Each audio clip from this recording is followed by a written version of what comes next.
যারা রোজা ভঙ্গ করছে তাদের মধ্যে সামর্থ্যবান যারা তারা হচ্ছে ফিদিয়া দিবে।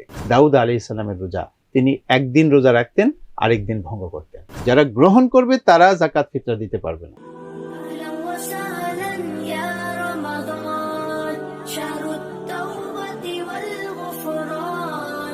আসসালামু আলাইকুম প্রিয় দর্শক, স্বাগত জানাচ্ছি পবিত্র মাহে রমজান উপলক্ষে আমার দেশের বিশেষ আয়োজন রমজান জিজ্ঞাসায়। সঙ্গে আছি আমি আরমান মুজাহিদ। আজ অতিথি হিসেবে আমাদের সঙ্গে যুক্ত আছেন প্রখ্যাত ইসলামিক আলোচক অধ্যাপক শায়েখ আব্দুল মতিন আজহারি, ইমাম ও খতিব মসজিদুল হিদায়া, ভিয়েনা, অস্ট্রিয়া। আসসালামু আলাইকুম শায়েখ, কেমন আছেন? ওয়ালাইকুম আসসালাম ওয়া রাহমাতুল্লাহি ওয়া বারাকাতুহু। রমাদান কারীম, আছি আলহামদুলিল্লাহ, ভালো আছি। আশা করি আপনারাও ভালো আছেন আল্লাহর ইচ্ছা। আলহামদুলিল্লাহ। আজকে দর্শকদের করা বেশ কিছু প্রশ্ন নিয়ে আপনার সঙ্গে যুক্ত হয়েছি। শুরুতেই আমাদের একজন দর্শক জানতে চেয়েছেন, আমার জীবনে অসংখ্য রোজা কাজা, এই কাজা রোজাগুলোর ফিদিয়া কিভাবে আদায় করব? অনেক ধন্যবাদ আপনাকে। বিসমিল্লাহ, আলহামদুলিল্লাহ, ওয়াসসালাতু ওয়াসসালামু আলা রাসূলিল্লাহ মুহাম্মদ ইবনে আবদুল্লাহ ওয়া আলা আলিহি ওয়া সাহবিহি জামিআ ওয়া বা'দ। يقول الله عز وجل في محكم كتابه بعد أعوذ بالله من الشيطان الرجيم: فمن كان منكم مريضا أو على سفر فعدة من أيام أخر وعلى الذين يطيقونه فدية طعام مسكين। আল্লাহ তাআলা যখন সিয়ামের বিধান করেছেন তখন দুই শ্রেণীর মানুষকে ওই বিধান থেকে তিনি তাদের উপর সিয়ামের বিধানকে শিথিল করে দিয়েছেন। এই দুই শ্রেণীর মানুষ হচ্ছে যারা অসুস্থ এবং যারা সফরে আছে, মুসাফির। তো যে কোনো ধরনের অসুস্থ হলে চলবে না, স্পেশালিস্ট ডাক্তার তিনি ডিটারমাইন্ড হয়ে বলতে হবে যে রোজা যদি তিনি রাখেন তাহলে তার বড় ধরনের কোনো সমস্যা হয়ে যেতে পারে, তিনি এক্সপায়ার করতে পারেন, তিনি হার্ট অ্যাটাক করতে পারেন, তিনি দুনিয়া থেকে চলে যেতে পারেন। এই ধরনের কোনো সম্ভাবনা যদি কোনো স্পেশালিস্ট ডাক্তার পোষণ করে তখনই তিনি রোজা ভঙ্গ করবেন। আর মুসাফির যদি সফরের দূরত্বে যান তখন তাকে রোজা ভঙ্গ করার অনুমতি দেওয়া হয়েছে। তো এরপরে আসবে আপনার ফিদিয়ার বিষয়টি, যে যারা রোজা ভঙ্গ করছে তাদের মধ্যে সামর্থ্যবান যারা তারা হচ্ছে ফিদিয়া দিবে। এখন ফিদিয়াটা হচ্ছে একদিনের খাবার, একদিনের রোজা ভঙ্গ করার জন্য একদিনের খাবার একজন গরিবকে তারা পরিবেশন করবে। এখন যেই ব্যক্তি তার ভঙ্গ করা রোজার হিসাব জানে না, তিনি তার প্রবল ধারণার উপর ভিত্তি করে তিনি নির্ধারণ করবেন। তার ধারণা যদি প্রবল হয়, কথার কথা যে তিনি 2 মাস রোজা রাখেন না একসাথে, 3 মাস রাখেন নাই, বা 6 মাস 10 মাস রাখেন নাই, তার প্রবল ধারণা যেদিকে যায় এর উপরে ভিত্তি করে তিনি এই সিদ্ধান্ত নিতে পারবেন। আর যদি তার কাছে জিনিসটা একেবারেই অস্পষ্ট হয়ে থাকে তাহলে তিনি হিসাব করবেন সর্বশেষ কোন বছর তিনি রোজা রেখেছিলেন, এরপরে আর কখন তিনি রোজা রাখতে পারেন নাই, তখন থেকে নিয়ে এই বর্তমান বছর পর্যন্ত কাউন্ট করে প্রতি বছরের জন্য 1 মাসের রোজার যদি কন্টিনিউ উনি না করে থাকেন, পুরা রমাদানি রোজা না পালন করে থাকেন, তাহলে প্রতি বছরের জন্য 1 মাসের ফিদিয়া তিনি দিয়ে দেবেন। আরেকজন জানতে চেয়েছেন, শাওয়ালের 6টি রোজা রাখার জন্য কি নির্ধারিত কোনো দিন আছে নাকি ইচ্ছা মতো রাখা যাবে? শাওয়ালের 6 রোজার ব্যাপারে নবীজি সাল্লাল্লাহু আলাইহি ওয়াসাল্লাম বলেছেন, মান সামা রমাদান থুম্মা আতবাআহু বিসিত্তিন মিন শাওয়াল কানা কাসিয়ামিদ দাহরি। যে ব্যক্তি রমাদান মাস ব্যাপী সিয়াম সাধনা করলো, এরপরে শাওয়াল মাসে আরো 6টি রোজা রাখলো, সেই ব্যক্তি যেন সারা বছরই রোজা পালন করলো। তো সেই 6টি রোজাকে নির্ধারণ করতে গিয়ে নবী সাল্লাল্লাহু আলাইহি ওয়াসাল্লাম কোনো দিন বা ক্ষণের কথা বলেননি, তিনি শাওয়াল মাসের কথা বলেছেন। শাওয়াল মাসের যে কোনো দিন রোজা রাখা যেতে পারে, সেই 6টি রোজা একসাথেও রাখা যেতে পারে। সেই 6টি রোজা আপনার প্রতি সপ্তাহে 2 দিন 1 দিন করে করেও মাসব্যাপী 6টি রোজা পালন করা যাবে। শাওয়াল নিয়ে আরেকজন জানতে চেয়েছেন যে শাওয়ালের 1 রোজা ভাঙলে কয়টি রোজা রাখতে হবে? শাওয়ালের রোজা এটা নফল রোজা, নফল বা সুন্না দুইটা, সুন্না নফল এগুলি এক পর্যায়ে গিয়ে একই পরিভাষা।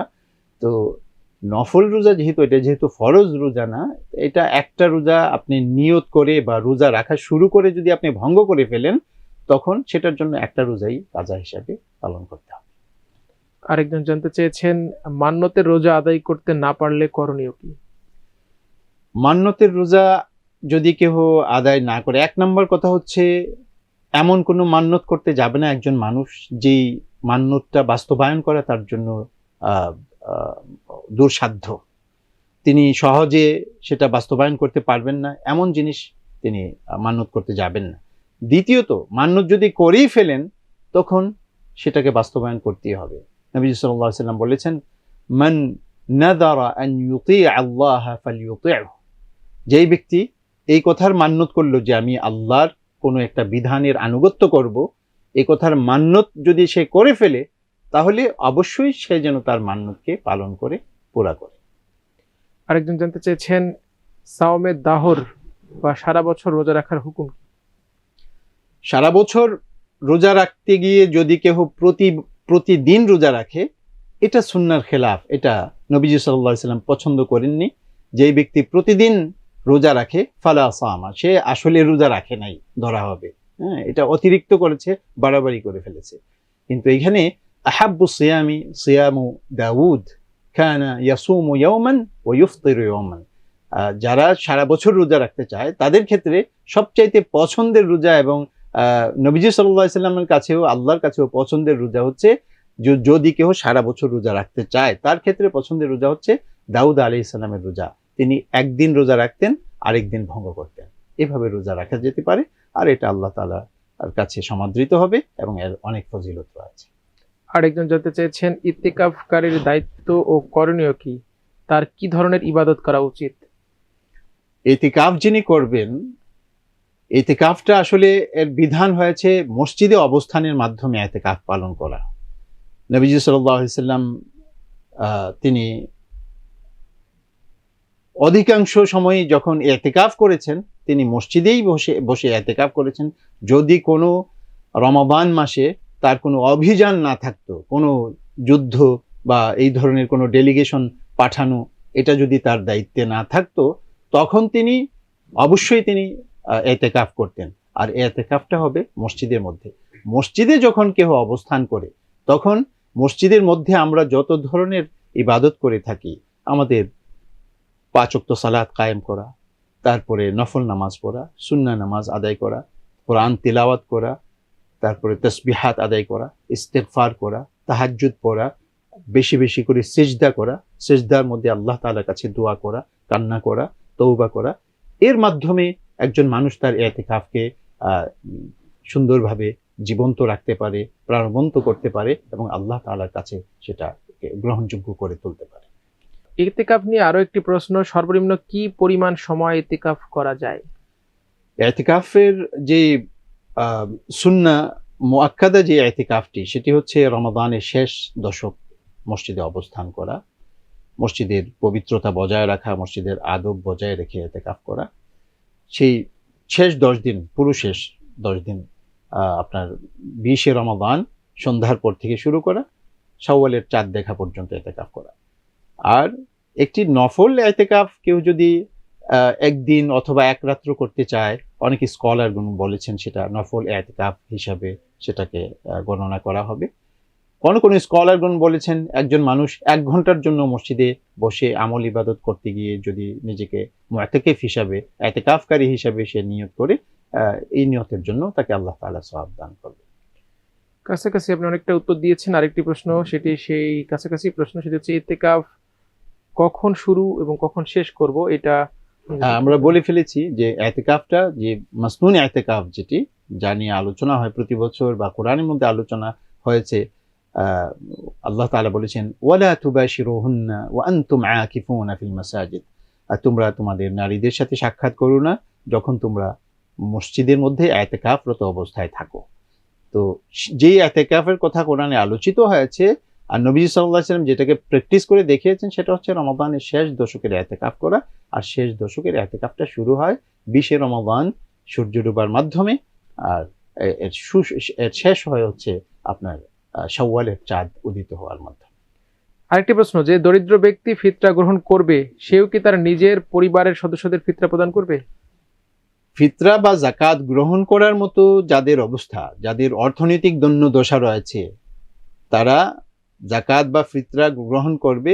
যারা গ্রহণ করবে তারা যাকাত ফিতরা দিতে পারবে না। এমন যদি হয় যে যাকাত বা ফিতরা গ্রহণ করার পরে তিনি স্বাবলম্বী হয়ে গেছেন তখন তিনি আর গরিব বা অর্থনৈতিক দৈন্যদশার ভিতরে নাই, গরিব বা ফকিরের ক্রাইটেরিয়াতে বা কোয়ালিটিতে তিনি পড়েন না, তখন তিনি দিতে পারবেন। যদি তিনি দারিদ্রতার বিমোচিত হয়ে যায় তখন তিনি আবার দিতে পারবেন, সাদাকাতুল ফিতর দিতে পারবেন। সবশেষ প্রশ্ন, কাজা রোজা আদায়ের মাঝখানে যদি ঈদ চলে আসে তখন হুকুম কি? কাজা রোজা আদায় করতে গেলে আপনার একটা রোজাকে যদি ঐচ্ছিকভাবে কেউ ভঙ্গ করে, তাহলে আমরা জানি যে ফাসিয়ামু শাহরাইনি মুতাতাবিআইন, একাধারে 2 মাস তাকে রোজা রাখতে হয়। আর যদি তা না হয়, তিনি যদি সঙ্গত কারণে রোজা ভঙ্গ করে থাকেন, তখন তো তার যদি পুরা মাসেই রোজা ভঙ্গ করে থাকেন, তখন তার 30টা রোজার বদলে 30টা রোজাই তাকে রাখতে হবে। এখন এর ভিতরে দিয়ে যদি আবার ঈদ চলে আসে, তখন এটা তার কোনো নিজস্ব কোনো দুর্বলতা নয়, তিনি ইচ্ছা করে কোনো এখানে কোনো রোজা ভঙ্গ করতে যাচ্ছেন না। এখানে আল্লাহ তাআলার দাওয়াতকে সম্মান করে, আল্লাহর দাওয়াতে সাড়া দিয়ে তাকে যদি কোরবানির ঈদ চলে আসে, তাকে কোরবানির ঈদ এবং তারপরের 3 দিন আইয়ামুত তাশরিক, এই 4 দিন তাকে অবশ্যই রোজা ভঙ্গ করতে হবে এবং এরপর থেকে তিনি কন্টিনিউ করবেন। তবে রোজাটা যদি কাজা রোজা হয়, মানে ইচ্ছাকৃত ভঙ্গ করা রোজা হয়, ইচ্ছাকৃত ভঙ্গ করা রোজা হলেও, যেহেতু এখন ঈদুল আযহা চলে আসছে, ঈদুল আযহা চলে আসলে তখন রোজা রাখা হারাম। ঈদুল আযহার দিন এবং তারপরে যে 3 দিন আইয়ামুত তাশরিক আছে, এই 4 দিন হচ্ছে আল্লাহ তাআলা বান্দাদেরকে দাওয়াত করেন। আল্লাহর দাওয়াতকে অবশ্যই আপনাকে অ্যাকসেপ্ট করতে হবে, ওটাকে উপেক্ষা করা যাবে না। এই জন্য আপনি ওই 4 দিন রোজা রাখতে পারবেন না। এটা হচ্ছে দ্বীনের, ধর্মের পক্ষ থেকে বা ইসলামী শরিয়ার পক্ষ থেকে আপনাকে এই ছাড় দেওয়া হয়েছে, এটাকে আপনাকে অবশ্যই মেনে চলতে হবে। তো এই 4 দিন তিনি খাবার দাবার গ্রহণ করতে পারবেন, এরপর থেকে তিনি কন্টিনিউ। একটানা না হওয়ার কারণে শেষ পর্যন্ত আবার প্রথম থেকে রাখতে হবে না? না, এটা একটানার ভিতরেই পড়বে, যেহেতু এখানে যে 4 দিন ভঙ্গ করা হচ্ছে, তিনি স্বেচ্ছায় ভঙ্গ করছেন না, এটা আল্লাহর বিধান হিসাবে ভঙ্গ করছেন। জি, সম্মানিত শাইখ, আপনার গুরুত্বপূর্ণ সময় থেকে আমাদেরকে সময় দেওয়ার জন্য ধন্যবাদ। বারাকাল্লাহু ফিকুম, অনেক ধন্যবাদ আপনাকে। দর্শক, আজ এখানে শেষ করতে হচ্ছে। তার আগে বলে নিতে চাই, আপনাদের প্রশ্নগুলো আমাদের কমেন্ট বক্সে করুন, আমরা আমাদের অতিথিদের মাধ্যমে সেগুলোর উত্তর দেওয়ার চেষ্টা করব। সবাই ভালো থাকুন, সুস্থ থাকুন, আমার দেশের সঙ্গে থাকুন। আল্লাহ হাফিজ।